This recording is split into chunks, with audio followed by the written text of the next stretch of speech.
पाकिस्तान के साबिक मशहूर क्रिकेटर और क्रिकेट हीरो जिन्हें कहा जा सकता है जावेद मियांदाद, उन्होंने एक अपील इशू की है और इस अपील में उन्होंने जो बैरून मुल्क आबाद पाकिस्तानीज़ ओवरसीज़ पाकिस्तानीज़ उनसे अपील की है कि वो चंदा दें। और उनका मकसद जावेद मियांदाद के कहने का ये है कि जो चंदा लेकर उनका ये कहना है कि वो जो इंटरनेशनल मॉनेटरी फ़ंड के जो पाकिस्तान पर कर्ज़े हैं जो कि अब बिलियंस ऑफ डॉलर्स में पहुंच चुके हैं, अब जो ट्रिलियंस ऑफ रुपीज़ में जिनकी मालियत बनती है, जावेद मियांदाद कहते हैं कि उनका मिशन ये है कि वो इन कर्ज़ों से पाकिस्तान को निजात दिलाना चाहते हैं। जावेद मियांदाद ने यह कहा है कि ये पैसे उनका जो अकाउंट जिसे नेशनल बैंक ऑफ पाकिस्तान में एक अकाउंट सेटअप करने जा रहे हैं, उनका ये कहना है कि इसमें जो डायरेक्ट डेबिट के ज़रिए उसको डॉलर्स में, पाउंड्स में, एक पाउंड एक डॉलर से लेके जितनी भी मैक्स अमाउंट उस तक उनको वो दिए जाए। आप ज़रा ये सबसे पहले सुनिए कि जावेद मियांदाद साहब ने अपील क्या की है।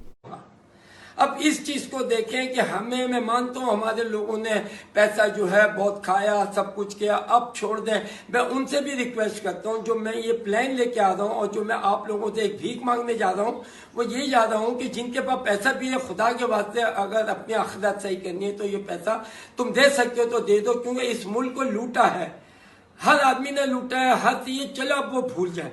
अब मैं, हमारे ओवरसीज पाकिस्तानी इतनी मोहब्बत करते हैं मेरे से, पाकिस्तान से, उनके यहाँ माँ बाप, भाई बहन सब रहते हैं, आने वाले हैं। आज मैं पूरी दुनिया में जितने पाकिस्तानी भाई हैं, आज मैं उनसे, अपनी गहराइयों से मैं आपसे भीख मांग रहा हूँ। और भीख मांग रहा हूँ किसके लिए? अपने लिए, मैं इस पाकिस्तान के लिए।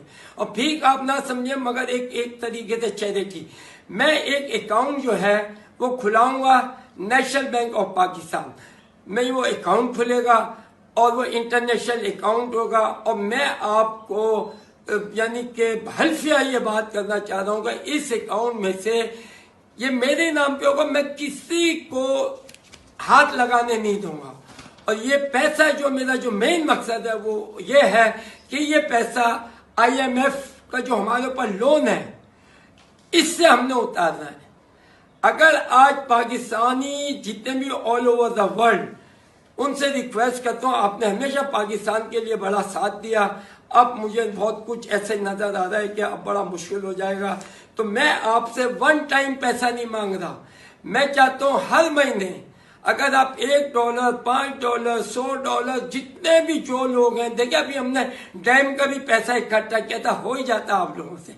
अब हमें इकट्ठा होना पड़ेगा पूरे मुस्लिम, यानी कि हमारे पास एक ऐसी चीज है और वो है हमारा एटम बम।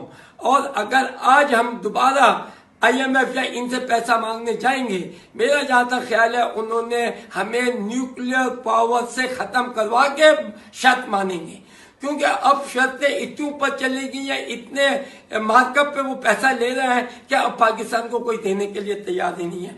तो मेरी बात को ये बहुत समझना।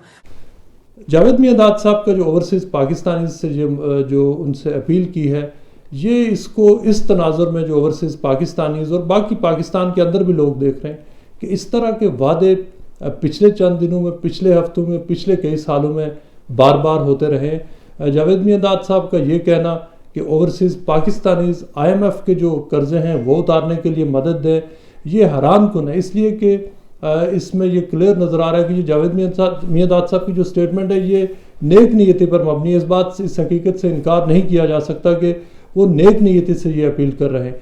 लेकिन इस वक्त अगर वो जावेद मियांदाद साहब और जो बाकी लोग भी जो इस वक्त समझते हैं कि वो चंदे के ज़रिए मुख्तलिफ़ चीज़ें चलाई जा सकती हैं, वो मिस्टेक है। उसकी वजह यह है कि इस वक्त जो ओवरसीज़ पाकिस्तानी से जो मुतालबा किया जा रहा है कि वो पैसे दें और फंड करें, इस वक्त जो ओवरसीज़ पाकिस्तानीज़ ने हमेशा मुश्किल की घड़ी में पाकिस्तान का साथ तो ज़रूर दिया है, लेकिन पिछले 2 महीनों से जो ओवरसीज़ पाकिस्तानीज़ हैं उनकी जो अपनी हालत है, ख़ास तौर पर जो मिडिल ईस्ट में और यूरोपियन ममालिक में, अमेरिका में, वो बहुत ख़राब है। जो इस वक्त तक का जो अंदाज़ा है तकरीबन 1.5 करोड़ से ज़्यादा जो ओवरसीज़ पाकिस्तानीज़ हैं, अंदेशा ये है कि वो मिडिल ईस्टर्न ममालिक से वो उनकी वो जॉब्स ख़त्म हो जाएंगी जो कोरोना की जो वबा फैली है उसकी वजह से। ऑलरेडी तकरीबन जो एक सिर्फ UAE का एक मुल्क है जहाँ 35,000 लोग हैं जो फंसे हुए हैं, जो वापस जाना चाहते हैं। और जो यही हाल बाकी ममालिक का भी है जहाँ पर ना सिर्फ नौकरियाँ ख़त्म हो रही हैं बल्कि पूरी दुनिया की इकॉनमीज़ डिस्टर्ब हुई हैं। वो लोग तो पैसा नहीं दे सकते। जहाँ तक रही बात यूरोप में, अमेरिका में, इन ममालिक में रहने वाले लोगों की, उनकी हालत बहुत ख़राब है। शायद लोगों को अंदाज़ा नहीं है कि इस वक्त लिटरली पिछले 2 महीने से लोगों ने जो जॉब्स ने की, उनको मॉर्गेजेस पे करनी है, उनके पास बाद लोगों के पास अब खाने के पैसे नहीं बचे, जो सेविंग्स से लोगों की वो ख़त्म हो गई हैं। और क्या जो IMF को जो वो कर्जे उतारने के लिए लोग चंदा देंगे, ये कैसे मुमकिन है? लोगों ने चंदा दिया है, लेकिन इस बात पे ये एक तल्ख हकीकत है कि लोगों ने ओवरसीज़ पाकिस्तानीज़ ने शायद सबसे ज़्यादा अगर किसी को चंदा दिया है तो वो वज़ीर-ए-आज़म इमरान खान को दिया, अब भी लोग उनको दे रहे हैं। लेकिन पिछले अरसे में जो अभी तक जो 2 अपील्स हुई हैं जिसमें ओवरसीज़ पाकिस्तानी से वो चंदे की बात की गई, ये बात कहने पर गालियाँ भी पड़ेंगी, लेकिन हकीकत यह है कि ओवरसीज़ पाकिस्तानीज़ की तरफ से बहुत कोल्ड रिस्पॉन्स था, लोगों ने पैसे नहीं दिए हैं। एक लंदन के बिजनेसमैन है असद शाह, वो सामने आए हैं, उन्होंने 50,000 पाउंड का एक चेक दिखाया है, वो कह रहे हैं कि उन्होंने दिया और वो सबूत भी दिखा रहे हैं। लेकिन उसके अलावा जो बाकी जितने लोग हैं वो दूसरों से अपील कर रहे हैं, वो दूसरों को तलकीन कर रहे हैं कि पैसे दे। बड़े बड़े मालदार और अमीर लोग जिन्होंने वादे किए थे डिलीवर करने के, पैसे देने के, वो दूसरों से कह रहे हैं। और यही सवाल अब ये लोग पूछ रहे हैं कि जो बड़े बड़े स्टार हैं, जावेद मियांदाद साहब, उनकी अपनी जो वर्थ है वो अगर बिलियंस में नहीं है तो वो tens of millions of rupees में है। क्या जावेद मियांदाद साहब अपने जो एसेट्स हैं वो बेचकर क्या इसमें पैसे देंगे? क्या ये जावेद मियांदाद साहब और जो बहुत सारे जो दीगर लोग हैं, ये जब चीफ जस्टिस साकिब निसार साहब जो डैम फंडिंग की जो मुहिम चला रहे थे, उस वक्त कह रहे थे कि उस पैसे की हिफाजत की जाएगी और किसी को हाथ नहीं लगाने दिया जाएगा। चीफ जस्टिस अब साकिब निसार के रिटायर्ड होने के बाद कुछ नहीं बताया जा रहा है कि वो जो डैम फंड था उसमें जो पैसे हैं वो कहाँ गए, उनका क्या इस्तेमाल होगा। एक दफ़ा फिर जब ये अपील की जा रही है तो बड़े बड़े अब जब लोग जो क्रिकेट स्टार सेलिब्रिटीज़ जब दूसरों से कहते हैं कि आप बढ़ चढ़ कर हिस्सा दें और चंदा दें, उनसे अब आवाम ये सवाल पूछ रही है कि आप बताएं कि आपकी जो वेल्थ है उसका कितना परसेंट आप किस किन कॉजेज़ में कहाँ पर दे रहे हैं। इस सवाल पर किसी भी जो बड़े बड़े लोग जो चंदों की अपील कर रहे हैं वो खामोश हैं, इसलिए कि वो खुद नहीं देना चाहते। वो वाज और नसीहत दूसरों को करते हैं कि दूसरे लोग पैसा दें और उसके ऊपर उनकी अपनी पब्लिसिटी हो।